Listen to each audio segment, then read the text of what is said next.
মসজিদ স্থাপত্যের বৈশ্বিক বিবর্তনের ধারা নিয়ে ধারাবাহিক প্রামাণ্যচিত্র মসজিদের বিশ্ব স্থাপত্য ধারা।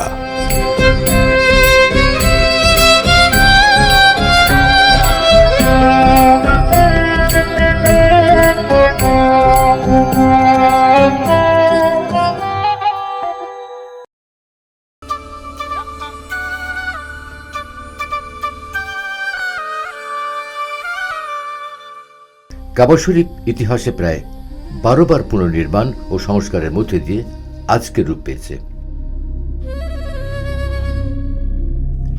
খলিফা ওমর রাদিয়াল্লাহু তাআলা আনহু শাসন আমলে আনুষ্ঠানিকভাবে শুরু হয় মসজিদ নির্মাণ ও সম্প্রসারণ।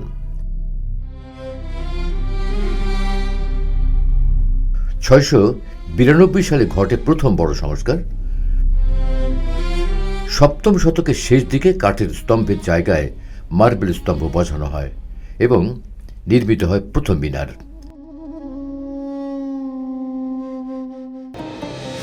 1399 সালে ভয়াবহ অগ্নিকাণ্ডে মসজিদের বড় অংশ ধ্বংস হয়ে যায়। পরবর্তী 6 বছরে পুনর্নির্মাণ করা হয় পুরো চত্বর। বর্তমান মসজিদ আল হারামের স্থাপত্য ভাষার ভিত্তি গড়ে ওঠে ওসমানী আমলে। সুলতান সেলিমের নির্দেশে রাজকীয় স্থপতি সিনান ইস্তাম্বুল থেকে এসে মসজিদের সমতল ছাদের বদলে সারিবদ্ধ গম্বুজ স্থাপন করেন। গম্বুজের অভ্যন্তরে যুক্ত হয় আরবি ক্যালিগ্রাফি ও অলঙ্করণ। 1611 সালের অতিবৃষ্টির পর সুলতান মুরাদের আমলে আবার বড় সংস্কার করা হয়।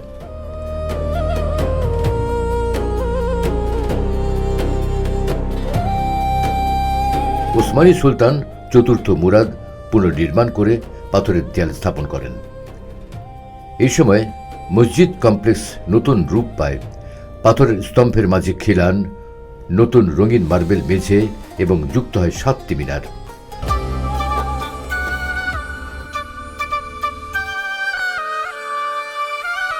সৌদি রাজতন্ত্র প্রতিষ্ঠার পর বাদশাহ আব্দুল আজিজের আমল থেকে শুরু হয় আধুনিক সম্প্রসারণ। 1955 থেকে 1973 সালের মধ্যে মসজিদ দোতলা করা হয় এবং যুক্ত হয় আরও 4টি মিনার। 1982 সালের পর থেকে বাদশাহ ফাহাদের তত্ত্বাবধানে একাধিক ধাপে ব্যাপক সংস্কার করা হয়। ভেতর ও বাইরের চত্বর একীভূত করা হয়। নামাজের এলাকা সাজানো হয় 15 মিটার গ্রিডে চকচকে টাইলসে। মার্বেল খিলান ঘেরা স্তম্ভ, রঙিন কাচে আলো প্রবেশের ব্যবস্থা, ক্রিস্টালের ঝাড়বাতি সব মিলিয়ে ঐতিহ্য আর আধুনিক প্রযুক্তির এক অনন্য সংমিশ্রণ গড়ে ওঠে।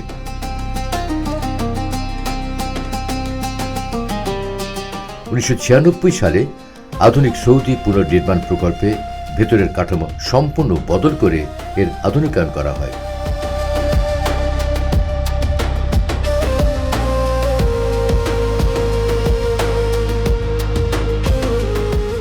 আজ কাবা শরীফকে কেন্দ্র করে গড়ে উঠেছে বিশ্বের বৃহত্তম ধর্মীয় স্থাপত্য কমপ্লেক্স মসজিদ আল হারাম।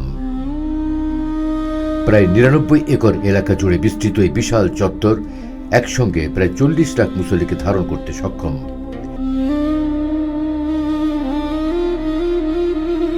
এটি পৃথিবীর একমাত্র মসজিদ যার নির্দিষ্ট কিবলা নেই, কারণ কাবা শরীফ নিজেই এর কেন্দ্রবিন্দু। চারিদিক থেকে মুসল্লিরা কাবার দিকে মুখ করে দাঁড়ান। কাবার চারিদিকে বহু স্তর বিশিষ্ট নামাজের প্রাঙ্গণ, শীতাতপ নিয়ন্ত্রিত গ্যালারি, স্বয়ংক্রিয় ছাউনি ও প্রশস্ত তাওয়াফ ময়দান আধুনিক প্রকৌশলের অনন্য নিদর্শন।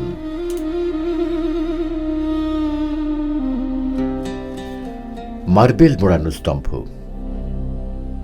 সারিবদ্ধ খিলান, সুবিশাল গম্বুজ এবং আলোকসজ্জিত মিনারগুলো ঐতিহ্যবাহী ইসলামী স্থাপত্যকে আধুনিক প্রযুক্তির সাথে যুক্ত করেছে। ভূগর্ভস্থ পথ, চলমান সিঁড়ি, লিফট ও হাই স্পিড করিডোরের মাধ্যমে লক্ষ লক্ষ হাজির নিরাপদ চলাচল নিশ্চিত করা হয়েছে।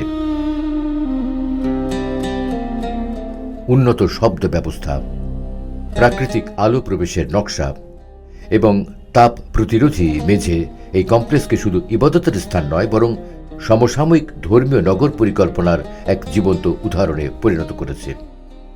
প্রাক ইসলামী প্রার্থনার স্থান থেকে শুরু করে আজকের বিশ্বের বৃহত্তম মসজিদ কমপ্লেক্স কাবা শরীফ ও মসজিদ আল হারামের এই দীর্ঘ যাত্রা আসলে মসজিদ স্থাপত্যের বিবর্তনের প্রথম অধ্যায়।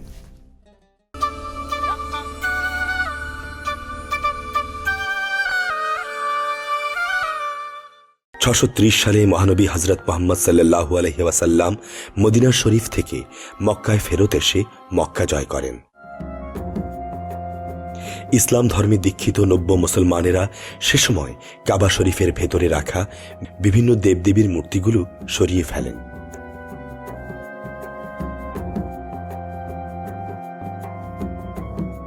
মহানবী সাল্লাল্লাহু আলাইহি ওয়াসাল্লামের নির্দেশে তখন কাবাকে পরিচ্ছন্ন করে তার পাশে একটা মসজিদ বানানো হয়।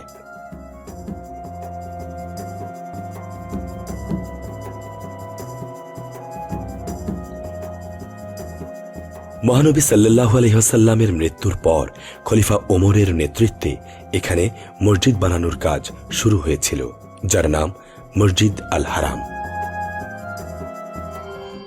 ইসলামী সভ্যতা বিকাশের সাথে সাথে মসজিদ কাঠামোতে যোগ হয়েছে শিল্পকলার নানা রকমের ছোঁয়া, যার সূচনাও হয়েছিল খোদ মহানবীর আমল থেকেই।